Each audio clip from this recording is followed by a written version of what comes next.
Good evening. Good evening. I love a good intro with good music. If you know me, I'm here for it.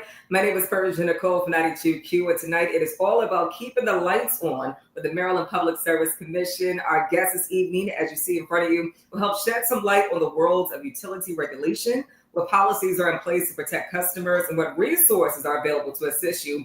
First, let's welcome on in Fred Hoover, the chair of the Maryland Public Service Commission. Welcome, welcome. No, thank you very much.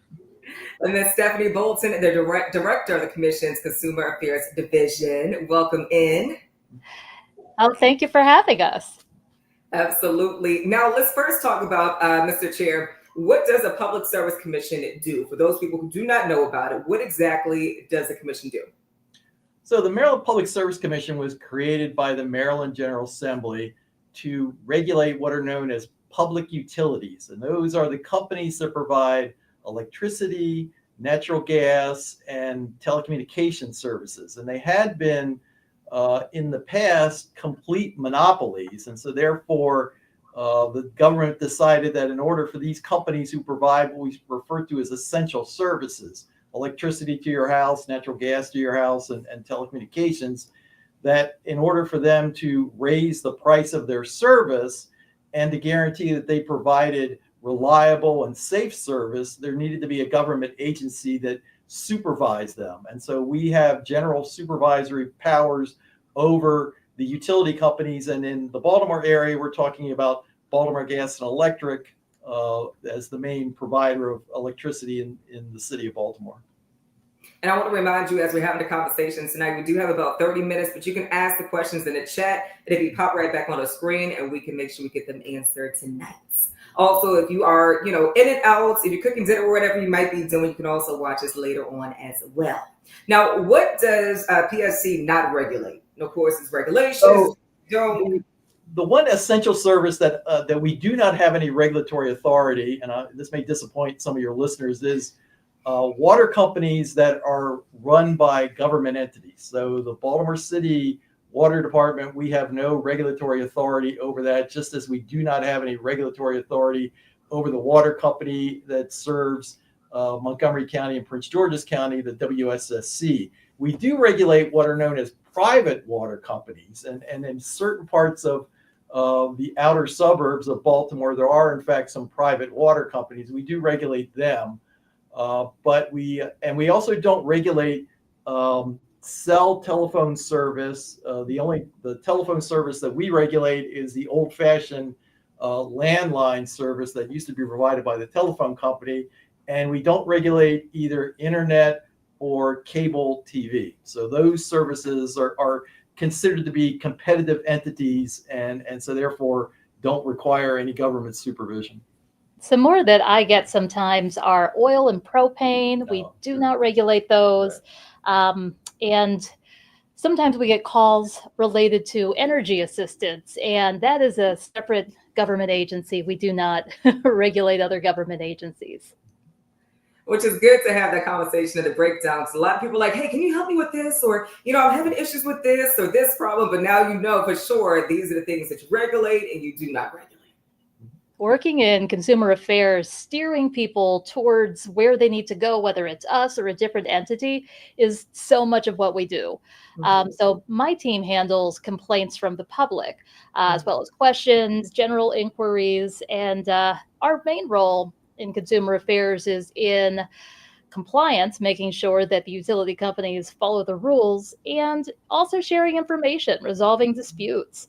And we stay busy. So in 2023, we had about 2,400 complaints, and there's about 12 of us. So we stay busy. Now, Ms. Bolton, can you share maybe some of the complaints that maybe you were able to help through? You say, okay, I understand this is what's going on. Now here's how we can help. Probably the most common complaints we get in are people who have questions about their bills, usually people who don't understand why their usage is so high. And we have a conversation about, did you have company? Did you have unexpected usage because you were home more often? What was the weather looking like? And We also handle complaints related to third-party retail energy suppliers that we'll be sharing a little bit more about later. Okay, so really for me, as a homeowner as well, I love that Maryland utility customers have a choice, in this competitive market, right? You can choose where kind of you want to be at. When it comes to electricity supply, Mr. Chair, can you explain what energy choice is? Sure. So, as I mentioned at the outset, the original scheme was when the companies were uh, what were known as being complete operations, where the utility provided every piece of the product. That was a monopoly operation. About 25 years ago, the legislature decided to embark on what they referred to as energy choice. And so they divided the provision of electricity into two separate entities: BG&E, that provided the electricity into your house, but the people that make the electricity, the people that own the power plants, it was decided that that could actually be what was known as a competitive service. And so a whole variety of companies got involved in the production of electricity, and some of them owned traditional power plants that ran on fossil fuels like coal and natural gas, but some others, it created an opportunity to provide renewable energy. So energy that was produced by wind turbines or solar panels or things like that. So it gave people the opportunity to shop for the production of the electricity that they used in their house. And you could shop for the electricity either based on the actual price. They would compete just like you would buy competing brands of toothpaste or mouthwash or things like that. Or you could choose your electricity based on how it was made. So for those individuals who didn't want electricity made by fossil fuels because they were concerned about the effect on the planet and the environment, they could select electricity that only came from renewable resources. And so this electricity choice idea provided customers with the ability to actually choose who supplied their electricity, but it would still be delivered by BG&E. Mhm. Now, of course, it's a whole lot of different things, right? A lot of people think it might be schemes and scams, and you don't really know. Maybe somebody might come knocking on your door and say they have this, they have that. What should customers be aware of or cautious about when it comes to choosing energy supply? And also, what kind of issues does your office see in this area? Ms. Bolton, if you want to take on this question. Well, actually, let me Okay. have one lead into that. So the Okay. other problem with the idea of competitive choice is Mhm. whenever you open a product up to competition, some suppliers are gonna play by the rules, but unfortunately, competitive markets and competitive pressures have businesses try and cut corners and do other things. And so over the years, we developed some problems with how these companies who were trying to sell you electricity would try to entice you into buying electricity from them. And I'll let Stephanie describe all the various ways they did that. So some of the people who switch to a third-party retail energy supplier, they do it to save money. They do it because they want to get a greener product, generation that came from solar or wind instead of fossil fuels. But what we tell people is that they really have to do their homework about these products. For instance, do you know what you pay for your energy right now? That's your first step. So BG&E, that's my service territory. They've got their, let's see, oh, wrote it down. Okay, they've got their electric going for about 11 cents per kilowatt hour and their gas going for about 57 cents per therm. Most people don't have that information off the top of their head. So something that the commission did was create a website, mdenergychoice.com, where you can go to compare different supply offers. You can type in information like your usage, who your utility is, and then get the price to compare. Different supplier price options pop up, and you can make an informed choice. One important thing to note is if you're dealing with a variable rate or a fixed rate, because some of these introductory offers look really good, but then they'll last a month or a couple months and your offer will go up. And if you don't stay on top of it, which, that can be challenging to do, then you find yourself paying more for your electricity than you otherwise would have if you didn't switch. And that's what we're trying to help people avoid. Um, Another thing that I like to make people aware of is you know, when people come to your door, maybe they'll knock on your door and they'll say, I have a supply source for you that's going to save you a ton of money, and maybe you don't read the fine print and you sign on. Uh, that usually results in calls to my office. So, whenever somebody comes to you at the door or at a big box store, it's more high pressure. Uh, and I tell people to try to cool off the situation, give it some time, say, do you have any materials? I'm going to take this home and think about it. Because at the end of the day, a salesperson's job is to create that sense of urgency to get your enrollment right away, but there's no need for that. Yeah, I think, and the message that I'd want to give to customers is think about the fact that in normal situations, this is a bill that you pay every month. And so if you don't make any choice at all, you get what's known as standard offer service. And so you get the bill from BG&E and you just pay it. And so if you're going to make a choice and make a change for a significant amount of money that you're going to be spending to help provide electricity or natural gas to your house, you really should take the time to kind of analyze it and think about it and decide for yourself what is the best thing for you. So making a sort of spot purchase or a purchase that just because someone kind of pitches you an idea that sounds good at the moment probably isn't the best strategy when it comes to picking a product like this. It is something, and there's lots of information available. If the companies are reputable, they won't have any problem in providing you all the information about how they get their electricity, how their electricity is priced, what the contract is. And as Stephanie mentioned, there's lots of information on our website, and also the Consumer Advocate Office, the Maryland Office of People's Counsel, another government agency that is charged with protecting residential ratepayers. They have lots of information too. So there's ways to find out how to get the best product, and you should just take your time with this and make an educated choice as opposed to a snap decision. And this is assuming you get the option of making a decision. There is a practice called slamming that unfortunately we see happening in and around Maryland, where you don't even know that you've been changed to a third-party retail energy supplier until you notice your bill's going up a little bit and you're not quite sure why. Maybe you open it up and take a look, and sure enough, there on your bill is the name of a company you don't recognize. It's not going to be at the top of the bill. It's going to be somewhere, couched a little bit lower, a little bit farther in. So it's not going to be immediately obvious.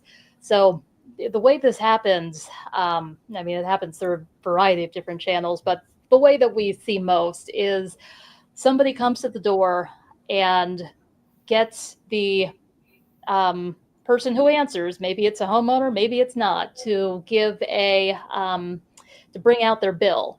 And once they brought out their bill, that has some confidential information on it that you might not realize, but you want to keep private. When you get a choice ID number, companies or salespeople from companies can use that information to switch you without your knowledge. That's what we call slamming, and that's something that we're trying to get the word out about because it happens, and when it does, we are who you want to get in touch with. Yeah. And in fact, this actually occurred originally when they made changes in the telecommunications service, and you were able to buy long distance service. So before the explosion of sort of cell phones and all of the integrated services that way, you used to have a choice as to how you could pick long distance companies, either AT&T or MCI or Sprint. Those were the three providers. And the problem came that it was very easy. All they needed was your phone number to switch you from one long distance carrier to the other. And so this slamming practice started in the telecommunications industry. So when they allowed for competition in electricity, they thought the way to fix that problem was to create this consumer ID number, which is essentially your electricity social security number. That's how you ought to think about it. And so the only way your service could be switched is if the company provided BG&E this customer ID number. And that was the key to doing it. So a lot when you are approached by these, and this usually happens when they come to your door because you don't usually carry your utility bill around with you. But if they come to your door and they ask to look at your utility bill because they want to try and examine things, what they're really looking for is that customer ID number. And if they get that, then they can engage in this practice that Stephanie is talking about. And the problem is you won't find out at the soonest until like a month later when you get a bill from somebody that you've never heard of for electricity that you didn't want to buy. Mm. Mr. Chair, that's so crazy. That actually happens to me. But I don't think they switched it. But a lot of times you feel pressured. Like people come to your door, you're cooking dinner, doing whatever. You're like, okay, yes, what is it? They're like, oh, can I see? And then you kind of like, okay, this is what it is. They tell you can save all this money, and who doesn't like to save money? Okay.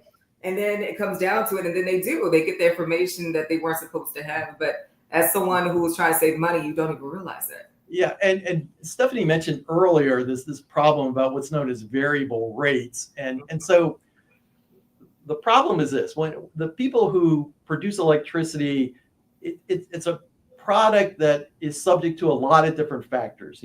Whatever the fuel source they use to sort of make the electricity, whether it's the wind blowing or burning something, the price of that product to make it tends to fluctuate a lot.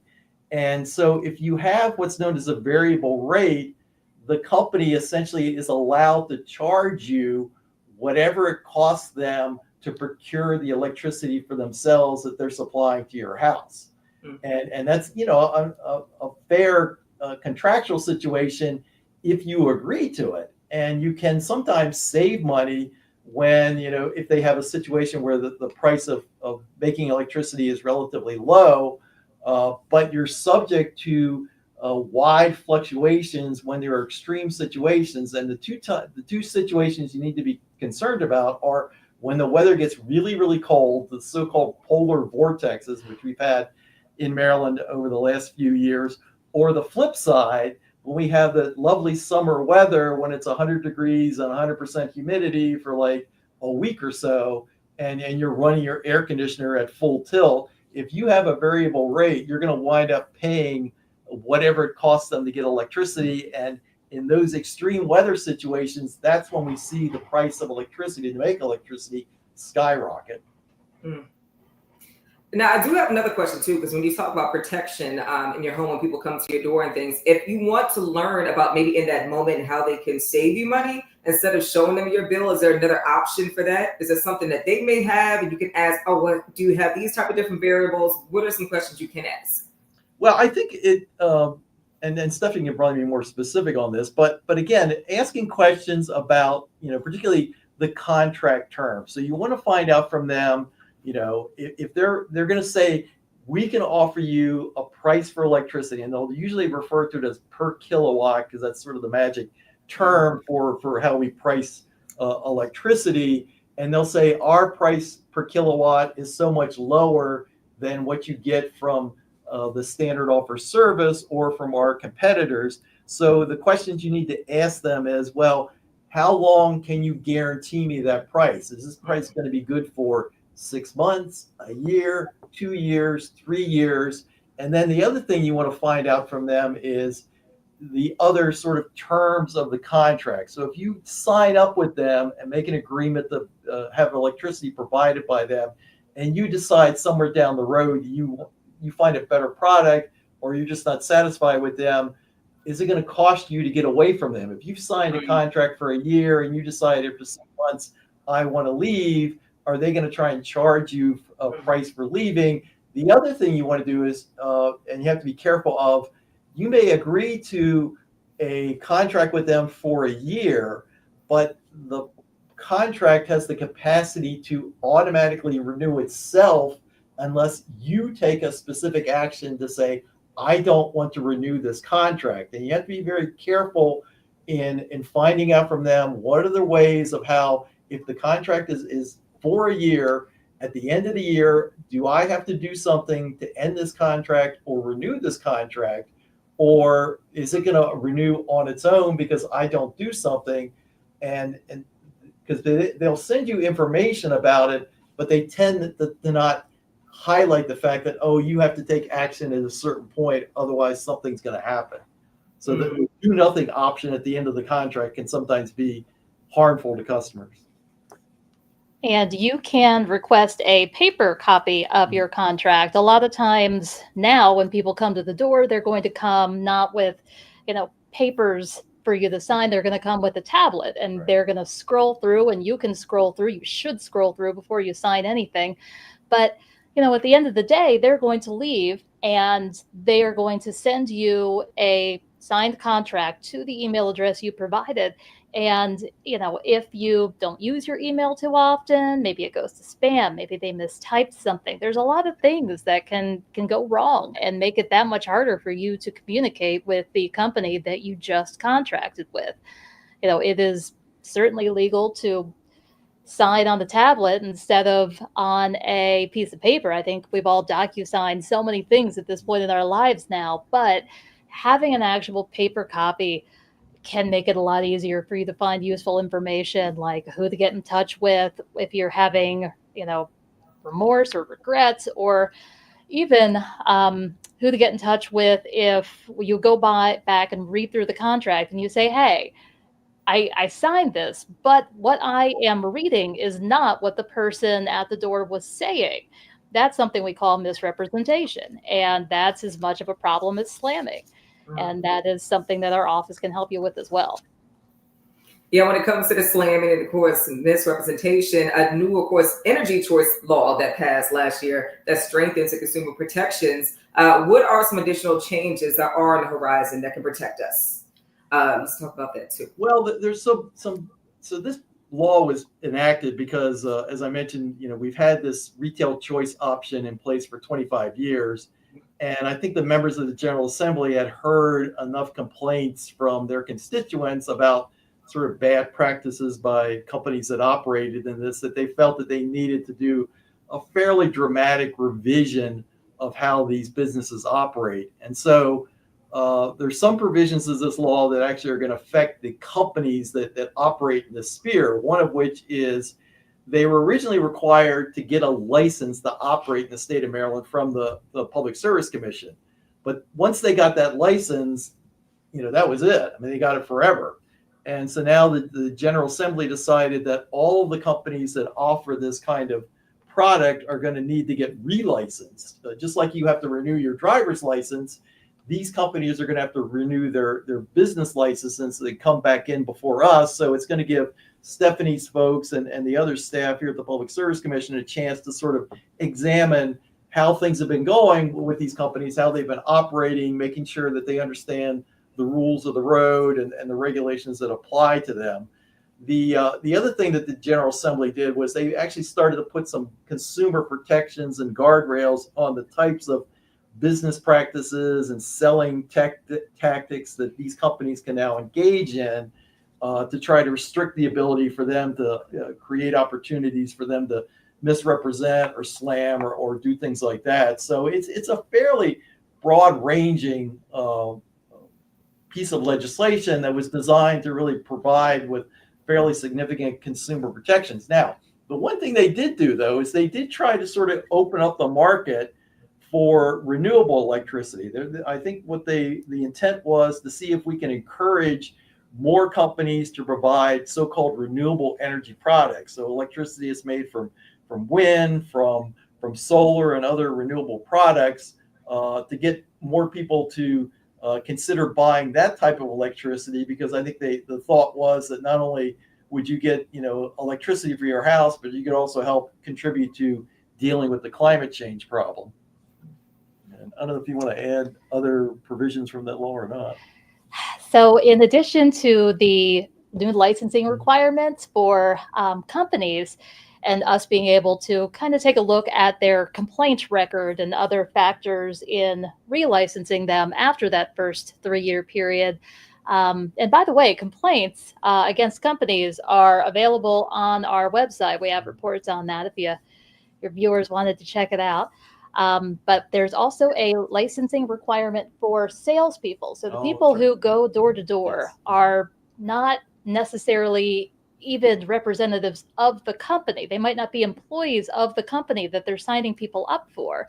They may be sitting through about an hour's worth, at worst, an hour's worth of training and education, when this is a highly complex topic and the financial stakes are also pretty high for people if they're going to be committing to some of these products out there. So having licensing requirements, not just for these big companies, but for the individuals who come to your door, is really going to change the scene. Also, we were talking about green energy. Defining what green energy is going to make things interesting too. So people get more transparency about what it is that they're buying, what kind of product this is. Um, and I think that some of the price capping mechanisms that exist are going to prevent people from ending up in contracts where they're paying so much more for their electricity than they would have if they'd stayed with their utility. Yeah, and regarding the green energy thing, I mean, it is going to be our responsibility, and I take it pretty seriously, that to make sure that the companies that are offering so-called green products are in fact offering legitimate renewable energy sources. So we'll be setting up a process for examining the offers that they make in that area to make sure that if you pay a little extra to get green energy, that you're actually getting the real thing. And Stephanie's folks are going to be conducting the training and the licensing process that we're going to go through with these companies. But the idea is to try to sort of persuade the people who've been sort of cutting corners and trying to cheat people to maybe leave the state and not offer these services anymore, so that people can be assured that the folks that are offering these products now will actually be legitimate companies. And while you still should spend a lot of time thinking about this and don't make a snap decision with it, you'll at least have some comfort level that the folks that are actually offering these products are in fact legitimate offers of legitimate products. Mm. Yeah, and I know a lot of people kind of hopped on the screen as well. Shout out to you all. People said that some people have come to the door before, like has come to mind as well. Great information. Tonight really is all about us as people. We're trying to save money, but we also want to make sure we're safe and they're not taking our information and using different things with this. So this conversation is really for all of us to make sure we're gaining some great things from it. When it comes to Public Service Commission in the state of Maryland, doing what are they really doing to make utility bills more affordable? That's what we all kind of want at the end of the day. What are some steps being made towards that?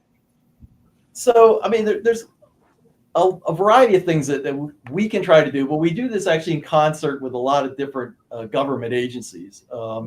So one of the ways to try to help people deal with the energy burden and the price of paying their utility bills is to try to see that their houses use the least amount of energy that's needed to keep them comfortable. And so there's a program that was enacted many years ago by the state of Maryland known as Empower.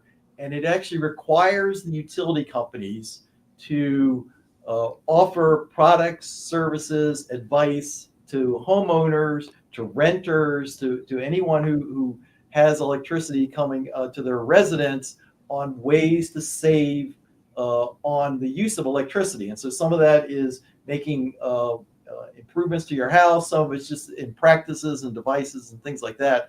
But we decided to, and the General Assembly did this last year, we decided to make a more specific focus on low and moderate income folks. And so the Department of Housing and Community Development at the state is now charged with making sure that these energy efficiency products and services are offered to low income customers, and they're targeting it with some state efforts on that part to make sure that customers have this available. The other thing that we've been trying to do is there's a whole lot of products that are offered by Google, Amazon, some of the more tech companies that actually allow you to sort of manage how you use electricity. And one of the concerns that I've had is that these companies may be marketing these things to certain segments of the customer base, the ones that they think can afford this kind of thing or would be interested in this, and ignoring